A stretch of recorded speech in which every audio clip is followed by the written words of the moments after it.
But I'm so delighted to have this opportunity to share some ideas with you. So thank you guys for inviting me.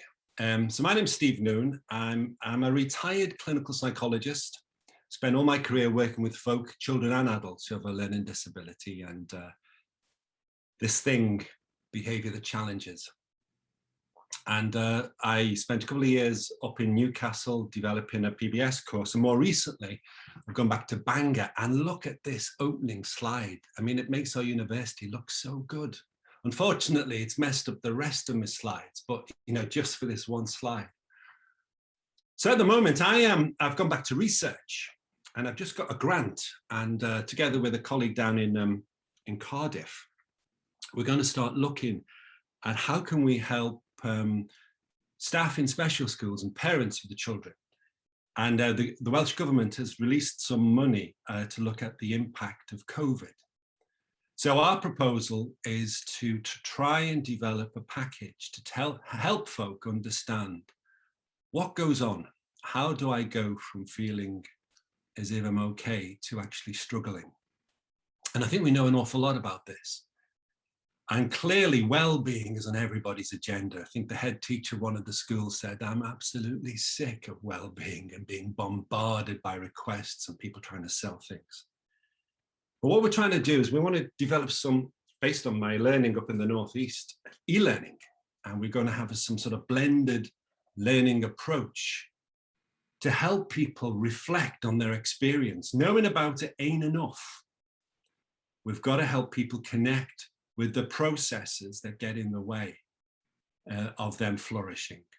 So that's my plan. So when I was approached by Tia about this, and I think it's a wonderful theme. I know Sandy thought of the whole theme about compassionate PBS. And this came to mind straight away. And a quote came to mind, and it is by Christina Feldman, who is, I suppose she's a Buddhist scholar. She's written a couple of books. She's hugely respected in the Buddhist community. She's a lay person, woman with rich wisdom. We just listen to this. In times of greatest distress, the first capacities and qualities that disappear are kindness, compassion, joy, and equanimity. And equanimity is your ability to respond to the good and the bad in the same way, in a sort of even-handedly. And yet in times of greatest distress, the qualities and allies we most need are kindness, compassion, joy, and equanimity. So I want to see if I can help with, this is a personal reflection based on ideas which we've been developing for some time, to try and integrate a number of ideas which are floating around. I think sometimes, PBS has just been so extraordinary as a vehicle for bringing people together in the creation of communities of practice, in having a shared language, in bringing values together with a sense of purpose and a sense of clarity that the behavioral sciences offer us. But also just looking further afield. In psychology, the theme of compassion and self-compassion in particular has really taken off, and they sometimes sound as if they're talking a different language, and I just want to see if we can look at that, because maybe they're not. So I want to try and give this overview and integration and maybe reflect a little bit about the next frontier for PBS. There's no doubt that it is a growing, dynamic set framework, and in a relatively short time in the UK, I think wonderful achievements have been made. But I think what we all need is much more evidence and experience about delivery. And so, and what part of me feels a little bit of a fraud, because these are just ideas. I mean, they're my ideas. I'm drawing on, very sound ones. I'll be drawing on principles from acceptance and commitment therapy. I want to try and revisit some of the core ideas in mindfulness. Mindfulness has lost its gleam. It was very popular for a while. And I think we need to deconstruct, to have a clarity about what we think is happening. about. When people learn how to direct their own attention and awareness.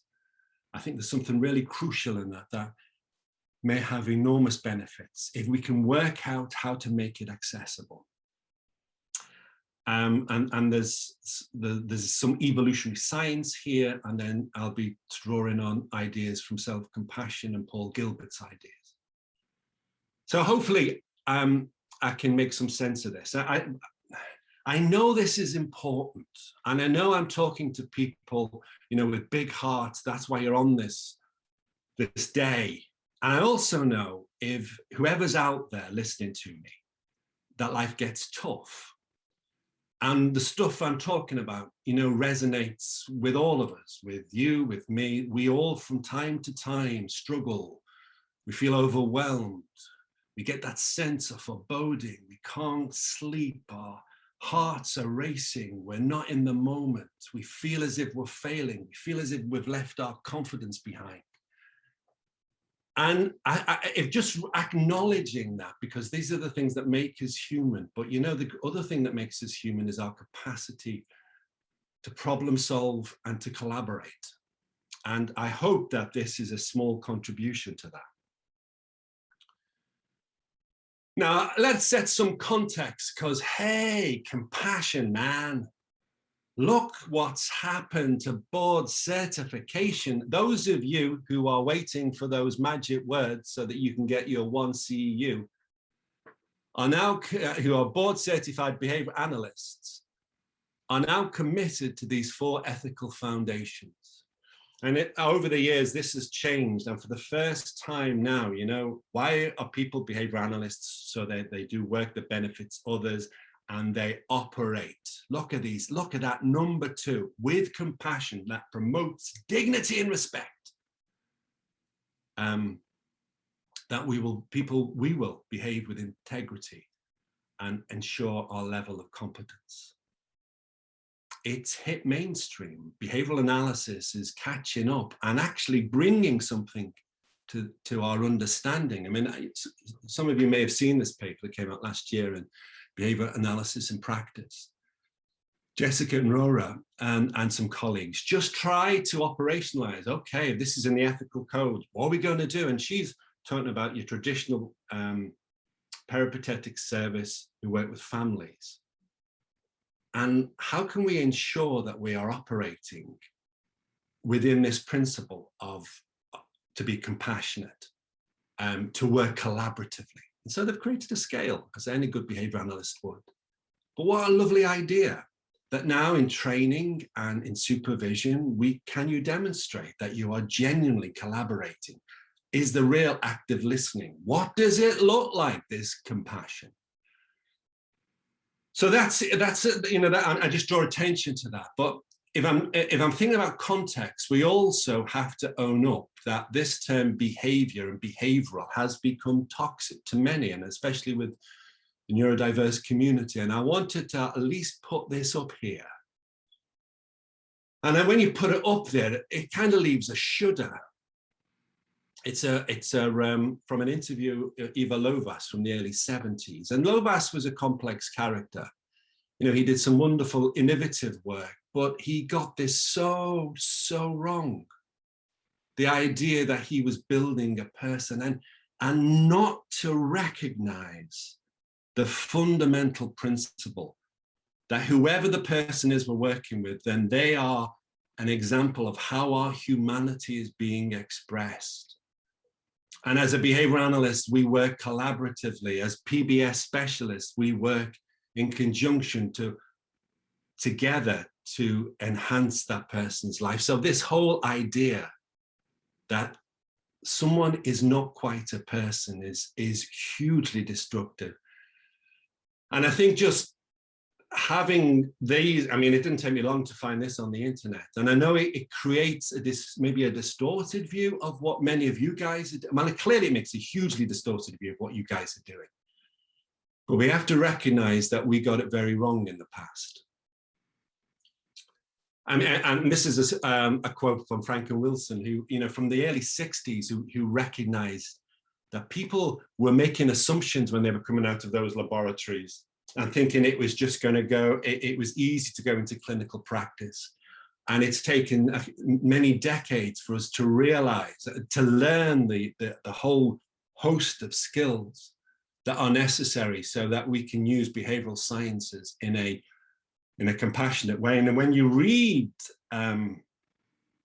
dynamic behavioral scientists like someone like Steve Hayes, what's extraordinary about Steve Hayes, when you look at his work, Steve Hayes, for those of you who don't know, is one of the originators of this thing, acceptance and commitment therapy. He's a phenomenal writer and researcher. He has developed and nurtured a whole philosophical approach, functional contextualism. He has got a theoretical underpinning to his work, relational frame theory. He's gone on to work with a leading CBT researcher, Stephen Hoffman, to talk about process-based therapy. He's now working with David Sloan Wilson about evolutionary science. And yet he sums it all up. He says, it's his equivalent of E = MC squared. Love isn't everything, it's the only thing. And as behavior analysts, you think, what? Where did that come from? And you need to look at the working out, how he got there. We need to understand where we come from in our evolutionary histories and what gives our life true meaning and value. And it's found within these words, which we don't have a long history of using. So you might want to look that one up. So let's get on to other context. God bless him, Ted Carr. And he was somebody who brought something dynamic in the 2002 presidential address, really trying to articulate that what we are about, this thing PBS is promoting, happiness, helpfulness, hopefulness, fantastic. It's quality of life, promoting system change and facilitate the development of quality of life and system change through broadening our knowledge from other sciences. But the point I wanted to draw attention to is the paper that came out the same year with him and his colleagues. Now, I can't actually see this because we've got some, can I move those images over here? Ah, there you go. Right, so I had to look this up, sine qua non. This is in the paper, this is a quote, "The thing that is absolutely necessary of PBS is its focus on assisting individuals to achieve comprehensive lifestyle change with a view to improving quality of life." Yeah, we all get that. But maybe what we don't always remember is the rest of this. It's not only for persons with disabilities, but also for those who support them. So how can we create environments that enable carers to flourish?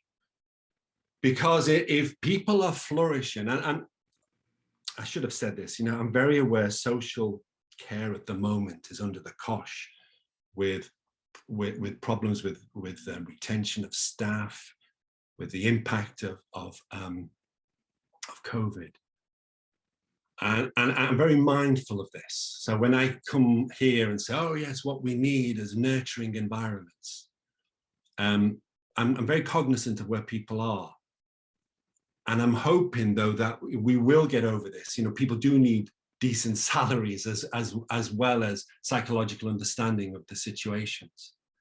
But going forward, I think it's always been there that we want to create working environments, care environments that enable people to grow and to flourish. Now, even in our earliest definitions of what challenging behavior is, now there isn't an essay written in this subject that doesn't use Eric Emerson's definition, which was able to define this phenomenon. But in this definition, what is lacking is any reference to those who are challenged. If there is challenging behavior, there's a group of people who are challenged. And if you've ever looked at the histories of folk, sometimes you get, these massive, great big files. And it's heartbreaking. You'll see placement breakdown. But as you trace their histories, not only do you see the same sort of recurrent behaviors and situations, the same responses in staff and carers, that people struggling to make sense and not being able to cope, and then the placement breaks down. So we have a history that is only just, that has not been able to attend to the needs of those that provide care. And yet now, the people who I supervise, and if you look at behaviour support plans, how many of them at the end of the behaviour support plan will be referencing something about support for the carer. But what's that going to look like? We've actually been doing this for ages as well. So this is the final bit of the context. I actually think some of these ideas started with Richard Hastings, who you'll know him, in his PhD when he was with Bob Remington, looking at how staff get trapped by rules. And that was a very innovative way of trying to make sense of the carer's perspective. But it didn't really go anywhere. And I think he was promoting a functional analysis of staff behaviour. Well, in a way, I'm continuing with this idea, a functional understanding of human experience. But that will bring us to the whole range of responses, including our compassionate and caring response. And the studies that Richard and I did in 2009, I think we tried to suggest that resilience in carers may equal integrity of intervention. And again, it's conjecture. We haven't gone on to prove this or anything. But it's logical, isn't it? Because it's about resources. If people, resilience, your capacity to get back to how you were before the stress occurred, that is about resources. You're more available. There's more energy. You're more responsive. You're more aware. So there's clear logic in this. But let's have a think now about what we're talking about in terms of this term compassion, as it's written in some other literature. Now, Paul Gilbert is an academic clinical psychologist in the University of Derby, whose work, compassion-focused therapy, has really taken off. It's huge, and for all sorts of reasons. I mean, he started in his work, he was doing ordinary CBT, and he started to notice issues about people who weren't recovering as he had hoped because of the feelings of shame and self-criticism. And he felt that this was a special area that needed a special response. In his definition, compassion effectively means to suffer together. And he describes this core kindness where you have an awareness of somebody else's suffering, and just you have an awareness generally of others' situation, of all. You have a capacity to understand how people suffer. But the most important issue is it's this desire, a wish, and an effort to want to relieve it. And that compassion is different from empathy in this respect. And I want to draw attention to some work by Paul Bloom, who's a psychologist in Yale. And now he starts off with his definition of empathy, which is rooted from the 18th century to Adam Smith. And in the same way as Adam Smith describes sympathy, he says, look, empathy is the same. It's the act of coming to experience the world as you think someone else does. So we've got a distinction. Compassion is appreciating someone's difficulties and a desire to help. Empathy is this almost imagination to be able to appreciate somebody else's perspective. But in his book, The Problem of Empathy, he draws attention to some issues which we might want to reflect on. Often empathy comes from a feeling of sameness. And in that respect, you're more likely to be empathic with people who are similar to you. When I read this, I thought of those awful documentaries, Wollerton Hall, and that show staff talking in such a derogatory way about the people they work with. And you could argue that there is an empathy that they have with each other. Because his argument is that you're less likely to connect with people whose experiences don't mirror theirs. I want to hold on to this because the process of wanting to draw, of wanting to connect with others, of wanting to reach out to another person is deep-rooted. I'll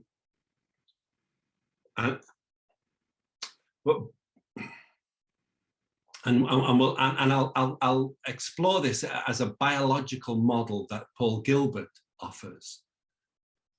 But empathy by itself, where we try to identify with another person and identify in a way that we feel their pain, has been acknowledged as potentially draining and difficult. Now, I was quite surprised when I read all of this and started to think, well, the process of identification, of understanding, as important as it is, may not be as straightforward. There is a danger that we over-identify, or other people's pain resonates so much in me that it starts to become difficult. Now, Olga Klemecki argues that this is a foundation for some burnout. And there is also an argument that actually what we need is clear-minded, compassionate response. And I think there's a logic that flows from this. Let me just see if I can explain this. So this is I know it's not the greatest drawing in the world, but it's from Dennis Turch, who was he was the president of the Association for Contextual Behavioral Science a couple of years ago. And he's written a lovely book about ACT and self-compassion. And I want to go through it as he's presented it, because these are Paul Gilbert's ideas. Now, straight away, you'll see that he's promoting into brain a feedback loop, a relationship, a capacity, like a threat response, and also a capacity to soothe and calm the threat response. So he's associating this in biological locations. Don't worry too much about this. Let me go through it as he describes it. So the first thing is that we have this capacity in our childhood, because remember, the human infant, there is nothing quite like the human infant in that they're born so completely defenseless, and they have to learn everything, and they're defenseless for an awful long time. So one of the capacities here is that a child can regulate threat and access to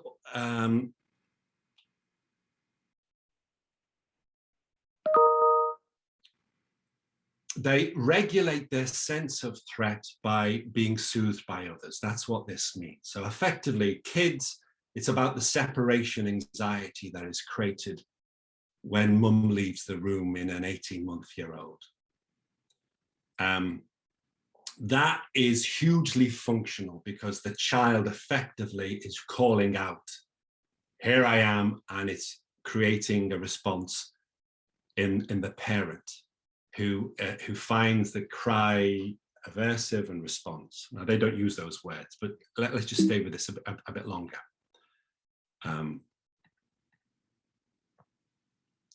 When in a state of calm, when the threat is removed, the child develops and is able to expand their capacity to interact. Now, at the heart of this is an argument that there is a biological drive to connect and interact with others and to reach out and love, and that becomes challenged when mum's not there, and then they become threatened. And then the threat kicks in and causes them to cry out. Over time, this enables the child to develop an understanding of the world and these core skills that enables them to recognize other people's distress, the whole 9 yards, in terms of becoming a young, compassionate, responsive child, and then teenager and adult. Move that. And this effectively enables positive development in humans to become pro-social behavior. Now, okay, that's very rushed, but you see what they're saying, that there's an inbuilt system that is dependent on this threat response of being separated, and that what every child needs is a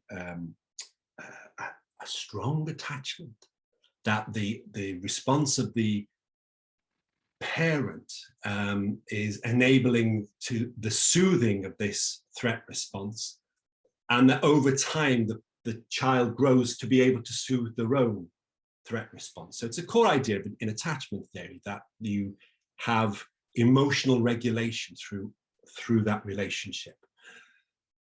The reason why I'm struggling with this a bit is that when I read it,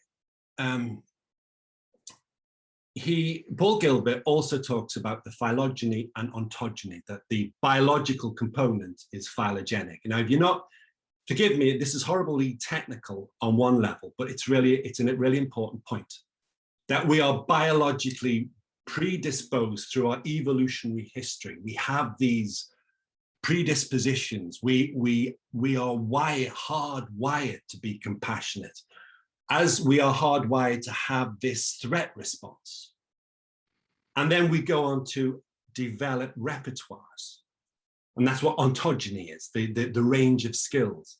Now, that's what Gilbert's describing. And Gilbert also talks about adults having the capacity, he calls it an algorithm, that if their child is upset, then they instantaneously respond. He doesn't use the word contingency. So if you replace algorithm with contingency, phylogeny and ontogeny, it's exactly what Skinner was arguing, what started with. So this whole process of we are primed to be social creatures, and we learn complicated social understanding and appreciation of others' distress in our childhood through the interaction of our parents. And it is threatened when our threat response, which again is we're hardwired to have, is agitated. So the behavior analysts in you will probably see that this is in terms of establishing operations, that actually when I am threatened, it evokes escape. Now, so forgive me for hitting you with this horrible technical stuff, especially if you're not a behavior analyst. But it just makes me jump out. Look, why are we fighting with different therapeutic approaches? There is an underpinning here. And Steve Hayes is one of our leaders in doing this. The whole idea of it in his process-based therapy is that his argument is we need to understand the core processes that humans experience and to see why different therapeutic approaches work. And they probably work because they're operating on these processes. And at the heart of the key process is this concept of psychological flexibility. So I took a risk in giving you that, but hopefully you're still with me. Now, very simply, in our culture, of course, the term compassion is rooted in Christian belief and Christian teaching. And I suppose the Good Samaritan, the idea of, I think it's a Jewish man is wandering and he's beaten up by brigands, and they steal his stuff, and other Jewish guys go by and don't do anything. But the Samaritan goes by and sees him attends to him, takes him to hospital. Now, this is almost like an archetype of compassionate behavior. But actually, that behavior is the behavior of a commissioner, because what he does is he commissions a service. But it doesn't translate as easily to the world of PBS, because primarily we're always working with teams of people. And we need to think about a whole range of folk in their motivation to care and respond, and to think about the things that get in their way of caring and responding. Now, if we accept our starting point that we have all evolved and we have a biological urge to respond and to care, but with that comes some difficulties. We can over-identify with others' suffering that can drain us. We can have our threat response agitated, which can restrict our capacity to respond. But now, so we need to be thinking about, okay, how do we promote compassionate behavior in our care teams? And sure, here we would have, PBS always ends up with some sort of plan that's rooted in understanding the person. We construct it collaboratively. We work towards sustainable quality of life, delivered with a real procedural integrity. And it's got to be sustainable for the long term. And I've been thinking a lot about this, coming across wonderful people who are doing this job, who are starting to feel a little bit burnt out. And what are we bringing to the party to help them? So the PBS creates a number of interesting conditions for us. We're working with folk who can be challenging.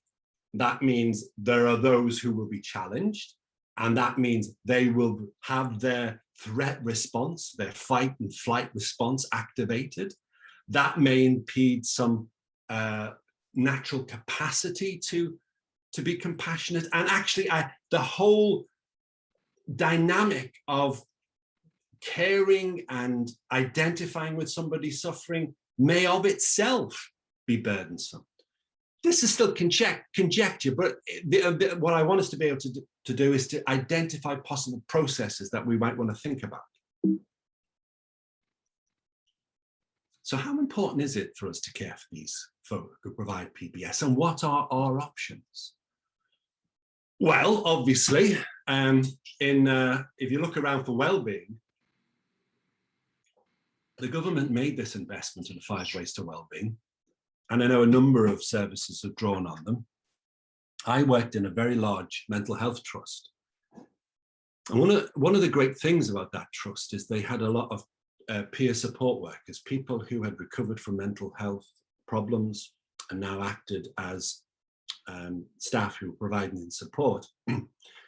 And they have these wonderful things called recovery colleges in mental health. And in recovery colleges, they were using the 5 ways to well-being. A great way that they used them was very gently, sort of directing people to each of the 5 things. So, it's really important for all of us to remain connected and keep connecting with others. And what COVID has taught us is actually when we're in deprived states of being connected with others, we feel uncomfortable. We feel uncomfortable probably because we're biologically driven to have these connections.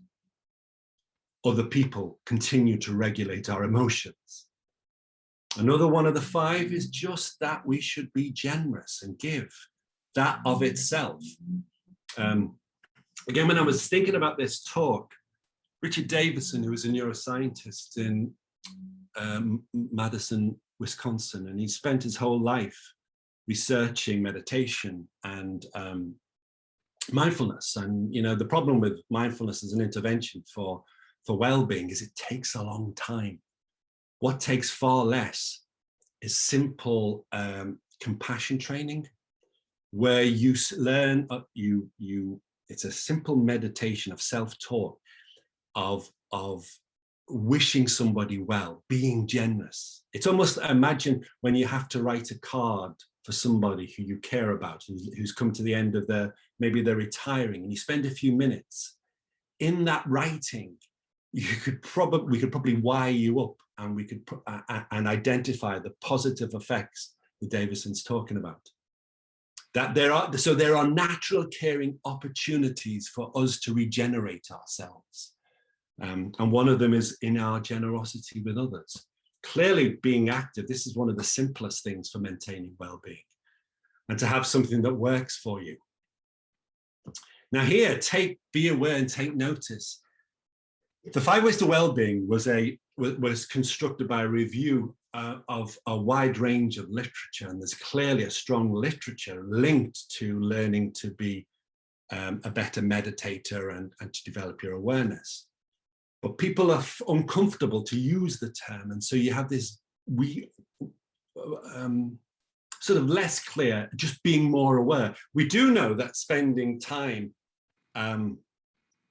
in the country, in nature, is beneficial. Why? Why would that be beneficial? Being actively involved in an activity that you are interested in, or that you are learning about, that will also help you. Being challenged, why would they help? So to make sense of this, we need to think about what's going on when we start to become stressed, and that's what I'm going to get to in a little bit. But I just want to take this 5 ways to well-being. This is sort of like a obvious self-help. People should be investing in these things. More recently, there's an Australian group together with some of our South Walian colleagues, and who've added this central one about self-care. So we talk about 6 ways to well-being. And I'm interested in how we can develop a toolbox for care staff or for families. A toolbox that just helps them develop better habits, that enables them to do ordinary things that replenish them, that nourishes them. In our literature, we've always had this issue of, the problem of burnout. It was Maslach identified it in institutions. And these 3 core concepts of feeling emotionally exhausted and lacking personal accomplishment, and then ultimately developing depersonalizing habits with the people you care for, have always been enormously worrying. And yet they're concepts that we need to try and understand. I've never been clear what the causal link is here. But when people start to talk about they feel burnt out, it's often useful to start to break down, because the people I've worked with who've told me this tend not to experience the depersonalization, but they do have a lack of accomplishment and a real sense of emotional exhaustion. Because will the 5 ways to well-being help this? Unlikely. If you actually think of PBS just as a structure, we offer opportunities for personalization to enrich people's lives. There's some of the jobs available to people are deeply enriching. We do provide feedback. Data-driven services do provide feedback about accomplishment. But how personal is that to the development of our individual staff and carers? And what strategies have we got to help folk develop some sort of emotional calm? So these were some of the questions I was left thinking when I was just running over, the 5 ways to well-being, the great ideas. Of course, why wouldn't you want to make those investments? I want to draw attention to one other thing before I go on to try and explain the model. And this is the exhaustion funnel. And that has been used. It's been made really popular by Mark Williams and Danny Penman's book, Finding Peace in a Frantic World. And the idea is, you know, when life is good, our life is broad and expansive, like the top circle. But when things start getting on top of us, we work harder. And it may be work, it may be we have lots of little projects on, but what we stop doing is investing in the other stuff, like the 5 ways to well-being. And before long, fatigue turns up, our sleep is messed up, and our life becomes smaller, the circle of opportunities become restricted. And that then contributes us to more experience of difficulties. I'm now having to cope with not sleeping and the problems of irritability and fatigue. But before long, we start to get this sense of, oh, it's not working, and hopelessness. When I first saw this, the thing that really hit me was joylessness. You know, when Ted Carr talked in a presidential address, he said the great ally of PBS was positive psychology. And Martin Seligman's done an awful lot about promoting the conditions that lead to happiness. But joy is, one way of thinking about well-being is that when it's not there, we lose our capacity for opportunities of joy. Life loses a bit of its sparkle. This is before we ever get to the GP seeking antidepressants or take time off. And how can we help people have a better sense to calibrate their experiences, and then to give them strategies that they can take? Not when they are at the bottom of the tunnel, because one of the things we want to do is give them strategies that act like a parachute, but to actually to invest in their capacity to build resilience and build life-enhancing skills. That, I think, goes hand in glove with being more able to be compassionate and responsive to those around us. So I draw attention to Tony Biglin, who is a wonderful guy, strong Skinnerian. He's always been behaviorist, and his heart as big as the planet. And his argument is, look, we've got to stop working individually. We've got to take these ideas seriously, and we've got to create environments that nurture us, nurture everybody. We've got to remove the toxins that get in our way, and the whole host of them, but toxins both within people and outside. And clearly stress is a major toxin.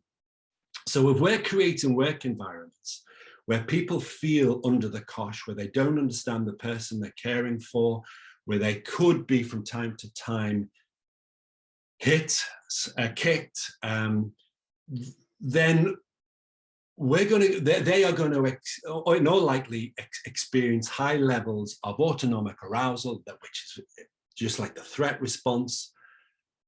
And this then becomes a toxin. So a nurturing environment mentality leads us to think slightly differently. We need to create conditions that remove those toxic events, or we need to prepare people to be able to deal with these conditions, with these challenges. At the same time, all of us, you know, I've heard some people say when we talk about well-being, I'm not a therapist. I'm not paying for my staff to go on well-being courses. You know, what's that about? Mental health is everybody's business because it turns up everywhere. And that everyone, you know, what these are the ones that mind use. They're you know, 1 in 4, 1 in 6. From time, it doesn't matter who you are. It's you. It's your close friend. It's a relative. You don't have to travel far in anybody's life to find somebody who has struggled with anxiety or with depression. This is not a failure. You know, if we were all outdoor pursuiters, if we all ran marathons in the mountains, and we then started having sports injuries, we wouldn't regard ourselves as failures. That's how we need to understand our vulnerabilities in terms of our mental health. We place ourselves in challenging circumstances. And I think this sums up beautifully. John Teasdale, one of our most wonderful clinical psychologists, who's done some fantastic stuff in making sense of depression, he articulated that actually the processes that lead to mental health problems are actually the same processes that stop people from reaching their full potential. So what are these processes? Well, that leads us to the whole concept of psychological flexibility. That actually, rather than seeing people as ill and with,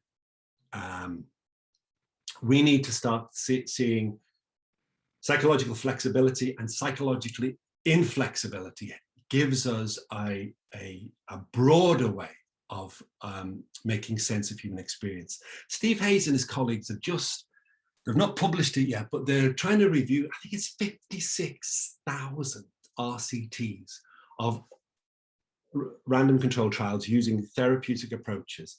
And he's arguing that all the working components can be understood within his model of psychological flexibility. So I want to give you an overview of what this is.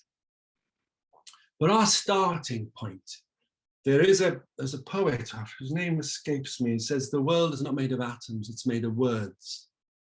You know, when we ask care staff about what just happened, it's very easy to fall into the mistake that they are somehow mobile CCTV cameras. We construct the world, and we construct the world through images and in the stories we tell ourselves. And it's very easy that we can become trapped by some of our stories, that actually they are not necessarily true, and especially when they're negative about ourselves and about others. If you think of this in terms of its impact on the people who we serve, Wolf Wolfensberger, everybody used to know Wolf Wolfensberger, it's such a fantastic name. And he was the originator of normalization and social role valorization, and which is one of the 3 cornerstones of PBS. And he was identifying in the 70s, look, the way we talk about people with learning disabilities and as subhuman, as menaces, objects of pity, holy innocence. And the problem is that people had fused with these ideas. They felt these were real. And normalization, you know, his argument is we need to take people out of segregated situations, and we need to stop them from being associated with other things that lead to stigma. Now, that's one way of undermining the fusion with these beliefs. But another way is actually to help people realize that it's inevitable that people fuse with false beliefs, and that there is a way of making sense of this which is more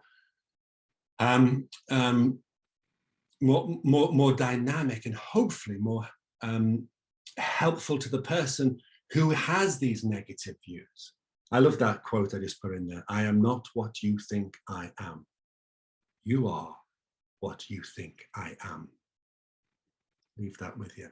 So if one of the real problems of psychological inflexibility is the fact that we fuse with our thoughts, and thoughts about ourselves or negative thoughts about ourselves, another is that we try to avoid our own experience. We shut down. If you think about that little model of the threat, it evokes escape. I don't want to feel what I'm feeling. We even try to shut down and not have uncomfortable thoughts and emotions. We stay away from situations. We stay away from people. We stay away from the people we care for, the people we're employed to support, because when I'm around them, I'm feeling discomfort. So humans, because of our evolutionary development, have this incredibly complex brain. And the problem is that our brain didn't evolve to be accurate. So that's the first BCBA word. Anybody after the CEU point, accurate. Our brain evolved to help us survive. And this has given us these mechanisms. So we have this extraordinary capacity. Language enables us to make discoveries, plan, go on holiday, celebrate, tell each other jokes. But it means we have a mind that never stops. And if this language has a capacity to recreate emotional states from the past or imagine ones from the future, you can be in a room comfortable as you like, and a memory comes into your mind and you have an emotion. It brings with it the emotional state. It might be a nice one, but what happens when it's an uncomfortable one? Likewise, you anticipate what might happen tomorrow and you generate anxiety. Yet you haven't encountered the thing that you're thinking about, and you may not. What happens when we go to work and we start to come away and I cannot stop thinking about what's happened? My thoughts are ruminating in my head and making me feel uncomfortable. And I'm lying in wake thinking about, I need to go to work, and I'm feeling uncomfortable. I'm having these thoughts. I'm not encountering the real things. That's what fusing with our language does. And actually our next word in BCBA is lemon. And there's a lovely little experiment with this, which I ain't got much time for, but I could get you to think of a lemon. Just look at that juicy lemon. And just hearing the word of a lemon, you'd associate it with gin and tonics and lemonade. And your mouth starts to produce saliva. This is extraordinary what language does. You're not anywhere near a lemon. And the technical term is transfer of stimulus, transfer of stimulus function. What that means is the word lemon, which is, you normally this yellow thing that you pick up, enables you to, when you pick up a lemon, it makes your mouth water, but you just have the word and you get the same experience. But what if we're talking about a traumatic experience? It's not a lemon, it's somebody who was being abusive or bullying. And your labeling of that later on enables you to bring the emotional state. This is at the heart of human suffering, that we have this capacity to maintain and to relive our difficult experiences. And then we also have the instinct to not to want to have it, so that we shut down and we become trapped. So if we become full of negative thoughts about the world, then that's going to have the same physical effect as if we're encountering the real difficulties. And the more physical distress you have, then the smaller your world becomes. And then we have this system like what happens when the wolf turns up. When people agitate us and our alert system rises, and when that happens, fight and flight actually leads to a smaller behavioral repertoire. Our capacity for compassion is put on hold. At the same time, we've developed this mind that has a negative bias. It's more likely to draw attention to the difficulties, and it tends not to, especially when we're under stress, to notice the good things. So psychological flexibility is trying to help people deal with this natural occurring process, trying to help us to remain more in the present and not time wander in our heads, to stay with some discomfort at times, but most importantly, to clarify what we want our life to stand for, doing what matters, to be clear about the things that are most important for us so that we can make time for it. Because the problem when stress builds up, just like with the exhaustion funnel, we stop doing the things that matter. We stop living the life we want to live. So we need to help our carers to have a clearer idea of what really matters to them and to help make sure that they have time to invest in the thing that matters. And then we need to help them to deal with these natural occurring processes that can sabotage their attempts to engage in value-driven activities.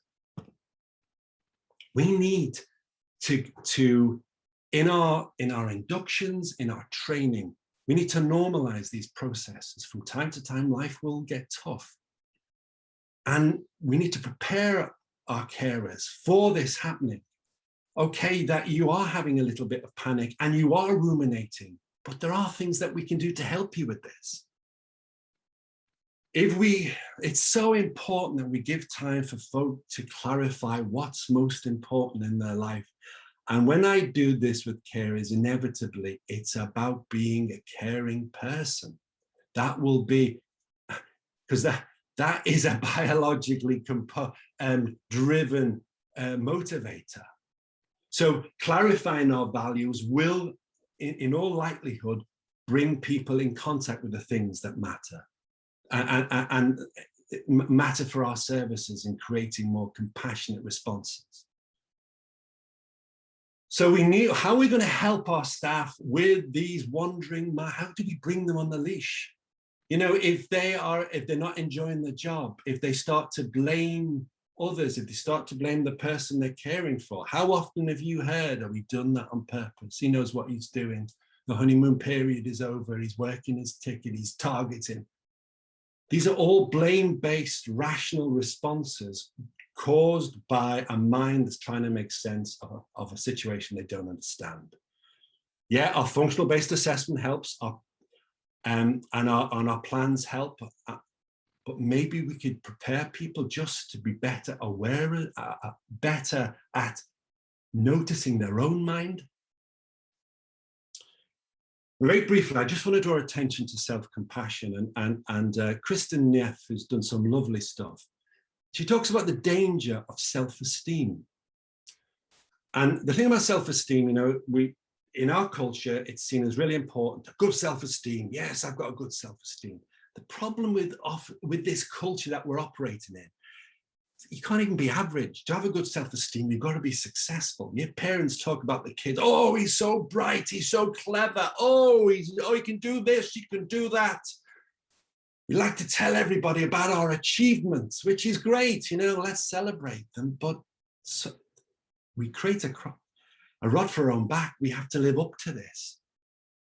We have to remain successful to maintain this. And the danger with this also, to boost our self-esteem, to boost ourselves up, we often lower other people down by comparing ourselves. And that very easily leads to stigmatizing and bullying. And what's interesting about Kristen Neff, she has a son with autism, and she talks about the shame and the anger that she was experiencing, the sense of not knowing what to do, and realizing she needs to find a different way of coping with this. And so in her, 3 components of self-compassion, she talks about the importance of the difference between self-kindness and self-judgment. Our self-esteem and our typical mind, which is always about jumping to conclusions. We need to train ourselves, and simple things like this, that to be human is to fail occasionally. Give ourselves a bit of slack here. Being imperfect is inevitable. When is that said out loud? When do you say it to yourself? Do you use it functionally in a constructive way? Another component is this shared common humanity compared to the isolation of, oh, it's only me? Why can't I do it? And actually, it gives us a greater sense of reaching out to others, yet that we all mess up occasionally. And just as a side to this, Alain de Botton, is a modern philosopher. I'm aware of the time, so I'll be wrapping this up shortly.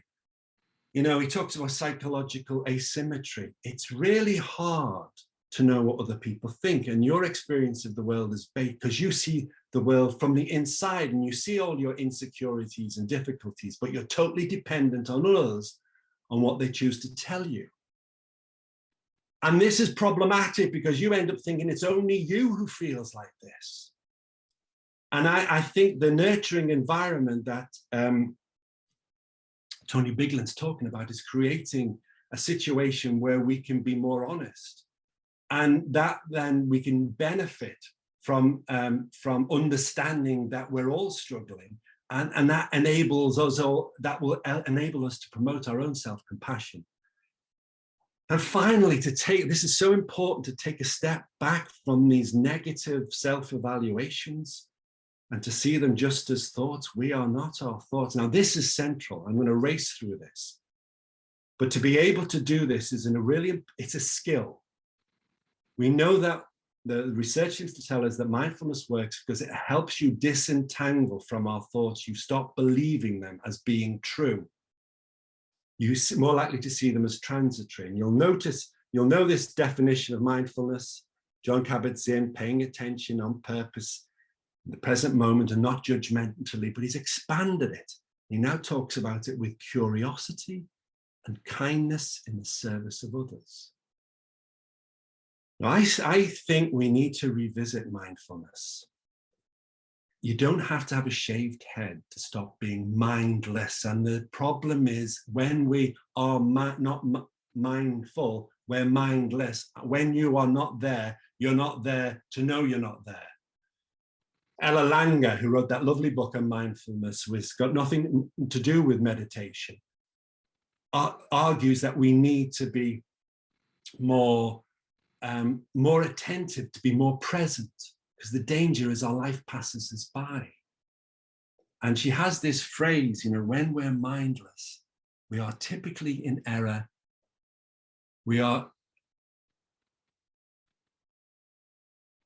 It's gone. I'll come back to me later. But the problem is when you're mindless, you don't notice what's going on. PBS is about noticing the behaviors around us. Everybody needs to be able to press the pause button. The problem is, as Skinner identified, attention is under the control of the thing that we attend to. And our negative thinking and the things that are problematic to us have like a magnetic effect to us. In ACT, we talk about the monsters following us. So we're going to help our carers. We've got to help our staff with this phenomena, with our training, with our supervision. Essentially, with mindfulness, what we're actually helping people to do is to move away from being in their heads and to bring their awareness into their bodies, to move down, to become more aware of the here and now. Your body's in the present, your mind jumps around in the future and the past. I'm running out of time. Nirbe Singh's study that was done in 2006 is still the most phenomenal study about demonstrating that people's aggression and skills, the aggression came down when people were taught mindfulness in 3 separate houses, is phenomenal. What time is it? I need to wrap up, don't I? I'll wrap this up and just give you my conclusions. To help our carers to be more compassionate, to promote well-being, we need to be able to describe these toxic events. I've raced through them, both outside and inside the person. We need to prepare people for them. And we need to help them become more psychologically flexible. Well, that means appreciating the full range of human experience, good and bad. We need to help our carers have greater value clarification. And how are we going to help them disentangling from unhelpful thoughts? Well, feedback. How can we build on the structures that we've got that enable us to that would promote in our supervision reflection which would attune people in a supportive way, in a legitimate way, to talk about their emotions and their thoughts. And I'm sorry if that's a bit muddled, but I hope it makes some sort of sense. But I'll leave you with Skinner. And we're only beginning to understand the power of love because we're just beginning to understand the weakness of force and aggression. So I'll leave it there.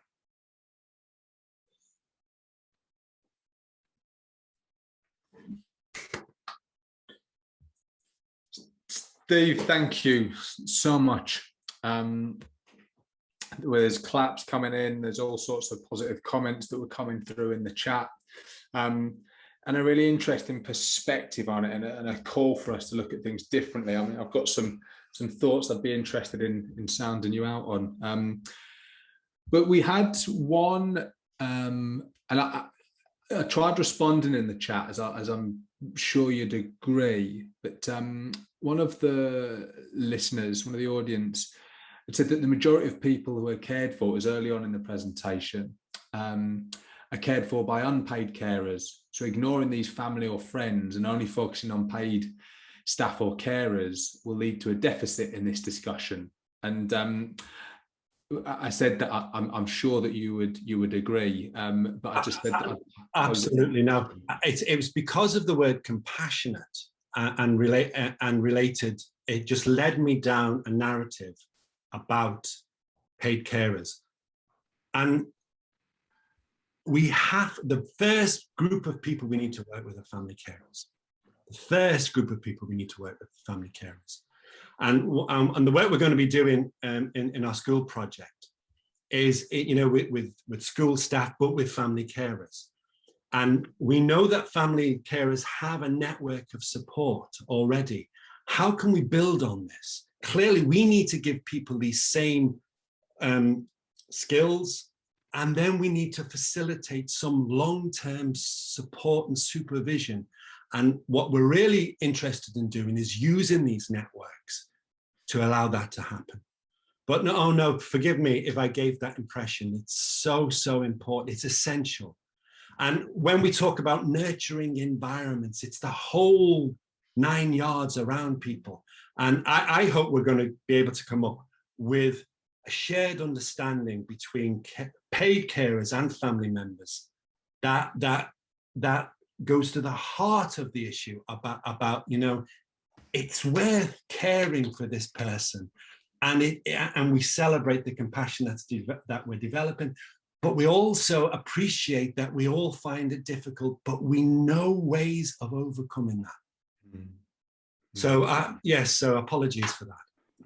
No, thanks, Steve. I think it's really helpful, and I think one of your more final points about kind of humanity and isolation from the lady, forgive me, I didn't get her name, but but knowing that others are going through it, the isolation some families can have. And remember, we offered some time for the CBF during lockdown with one of their voluntary kind of programs where they were holding clinics with families, and I must admit I did a couple of those, and there were times when just hearing these family stories and finding it quite difficult because we weren't there really to give advice. We were asked not really to give advice and just to listen. And I must admit my anxieties going through those sessions, and I thought, I'm not sure that this is useful for people. And the families often at the end saying, thank goodness for this. We thought we were the only ones going through this. And just to hear there was a couple of families on the call, and just remembering the kind of power of stopping people feeling so isolated can be a really valuable thing to do. You don't have to necessarily fix things for folks, but providing that platform for them not to be as lonely it can be very powerful. I think, one of the take-home messages is when we can break the self-maintaining cycle. When people are left worrying, churning over the thoughts, churning up their emotions, making more thoughts, that is a painful, isolating experience. And lots of the different approaches interfere with this. Stop. And what you've just described there, Paddy, is you came in and you listened, and that stopped that self-maintaining cycle. I don't want to simplify this, but in some ways, there's something quite simple about it. and that what I think we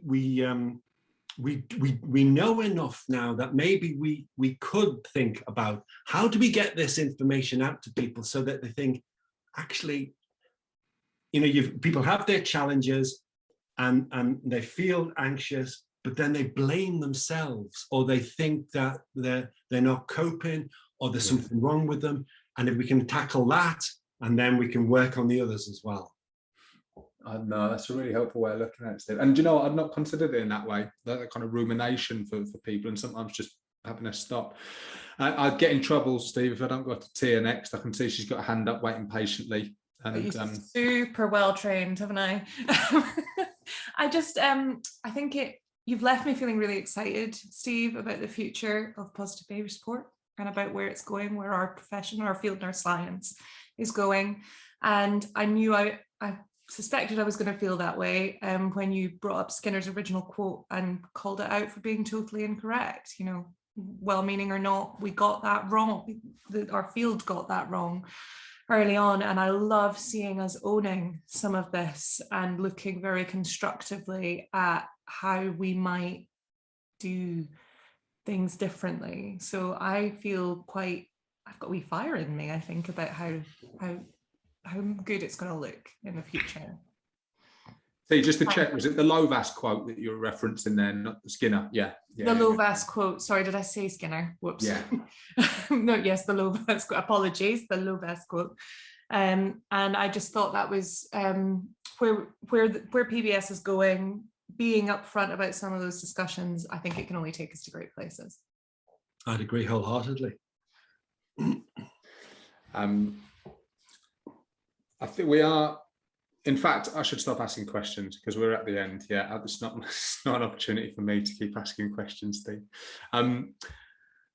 Like I say, I can't thank you enough, Steve, for joining us today. And I think it's really tied in, particularly, I think, with the Michael West presentation that we had before. There are so many things that speak to each other. And again, you know, people that are coming from different backgrounds with similar messages. You said at the start that you were hoping in some way that this presentation would be a small contribution towards collaboration. I think personally, it's been more than a small contribution today. I think it's been really reaffirming for us, and like Tia said, for us to look at our own practices, but to realise that we're going to be much stronger doing this together. And the more we can collaborate with other fields, with other people, with other disciplines, I think the likelihood that we move this stuff forward in a more sustainable way is more likely. So you've made a real contribution for us today at the very least. So thank you very much indeed. Thank you. Absolutely. Guys, everybody who's attended, we can't thank you enough. You know, we will continue to try and do these things. A huge thanks to Health Education England, to Mark and his colleagues that make this possible.